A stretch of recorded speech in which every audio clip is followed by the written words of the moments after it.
And the talk is about moving up. Aljamain Sterling, the champion in the division below, tweeted out that he feels he could take you down and submit you pretty easily.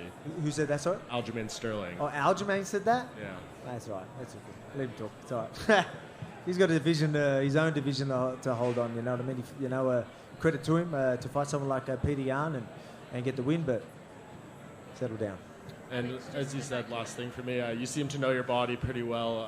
Have you had that type of injury with your hand before, and how long do you think? Well, my first fight with Max, I broke pretty much the exact same one on the right hand. I broke that twice, the same spot, and I'll be very surprised if it's not the same injury. Alex, just at the back here. Yep. You spoke about obviously moving up to 155. Charles Oliveira today sent out a message to Conor McGregor trying to get that fight done.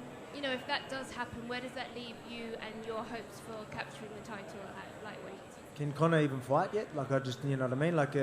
Everyone's calling Conor's name, and they will always call Conor, but I won't take that serious till there's pen on paper and there's some real serious talks.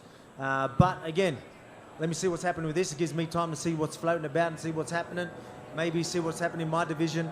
Again, I want to be active, but if it's not opponents, maybe it's injuries that might slow me down a little bit. But other than that, I need to stay active, and I want that double champ status. And like I said, I can stay active enough, and I've proved that.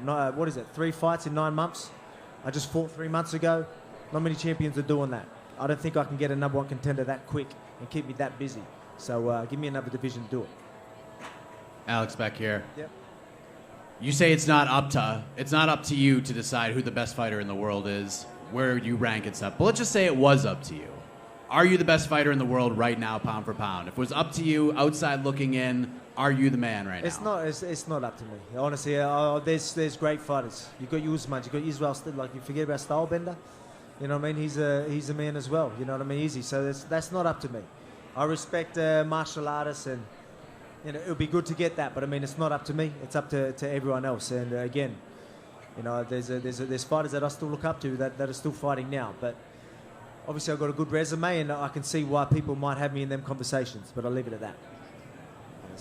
Alex, if you move up to lightweight, is there let's say Charles goes and fights Conor, right? But he's not technically the champion, so you could end up fighting Islam for the vacant belt. Do you have a preference out of those two who you'd like to fight, or do you think it needs to be Charles as to justify the challenge? Charles is a bigger fight because let's be honest, he's really the champion. He's the uncrowned champ. You know what I mean? He's the champ. Everyone looks at him as a champ. So that's the bigger fight. But if Islam was to fight him, and while I'm healing or something, they have that fight and Islam takes it, then it's Islam. Whoever's got hold of that belt, or whoever's considered the champ, that's what I want. I want a nice shiny belt on both shoulders. So I want to even it out. You know what I mean? I already got a sore back sometimes. You know what I mean? From carrying this one belt, so I need two. Level me out. Is your intention to keep both belts and defend both titles at the same time? Sorry? I think your hand's hurt. Do you intend on holding both belts at the same time and defending both titles, like running both divisions simultaneously? Yeah, 100%. Do I think I can defend both belts? Yeah, 100%. That's what I mean. I want to be active, and I'm a fighter that's proved that I can do it. A lot of people are fighting, once a year or twice a year. It's hard to consider them to be able to do that. But I just fought 3 months ago, and it wasn't like I'm just fighting anybody. I just fought Max Holloway 3 months after.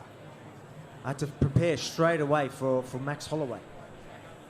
You know what I mean? I'm obviously serious about staying active, so there's some credibility behind it.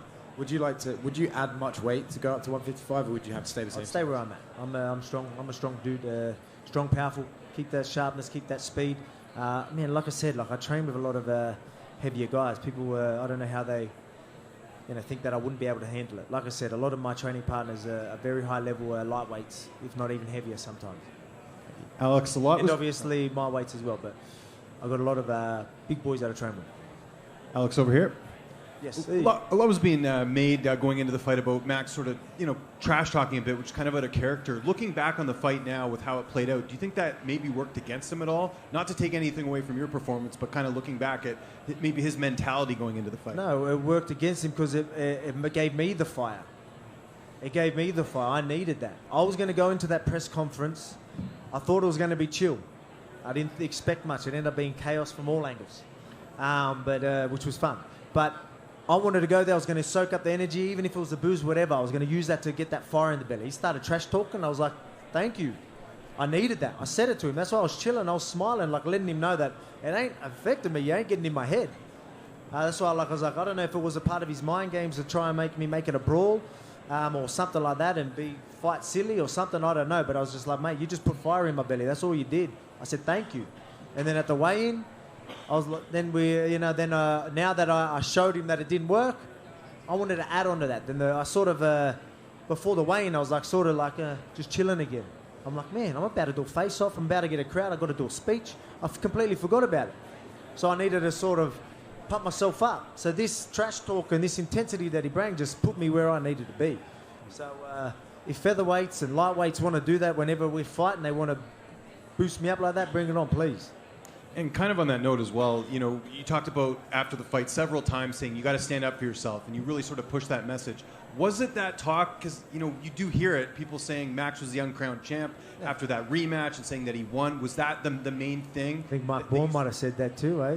I'm not calling anyone's names here. I'm just saying in general, like, you did hear some of that talk. Was that like the sort of the main part of the message? Look, I don't know what I've moved past that, so I don't hold any grudge. I'm all good. But I mean, there was a part of my time where that shit did get to me, and it hurt. Like, it was hurting. It was a hard time, but like, you know, it made me now who I am. So I'm proud. Like, I'm happy that all happened. It's all a good experience for me.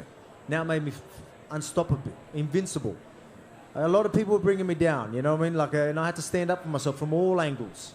And I think people can understand what I'm trying to say there. All angles. Yeah. All angles. Even, you've got no idea. People that don't, like, now I can say it because I went and done that to Max. That second fight with Max, when I tell you I didn't turn up, there's a few things that happened. We obviously know about USADA coming and waking me up 4 hours before I had to get up, which is ridiculous. Don't know how that happened and how that could happen. I'm over that. But I mean, you know, I end up doing silly things as well. I took like melatonin tablets thinking it was just silly. And then I woke up like drunk. Not drunk, but like, So it was rough. It was rough. But, you know, I'm not the type of guy to make excuses. I'm telling you now because I got to shut everyone up. Sorry, I'm a bit worked up. I got to silence a lot of people. And now I'm telling you, I didn't turn up. Now you're going to believe that because of what I just did tonight. Yeah. So, again, that's why I was so confident coming into this one.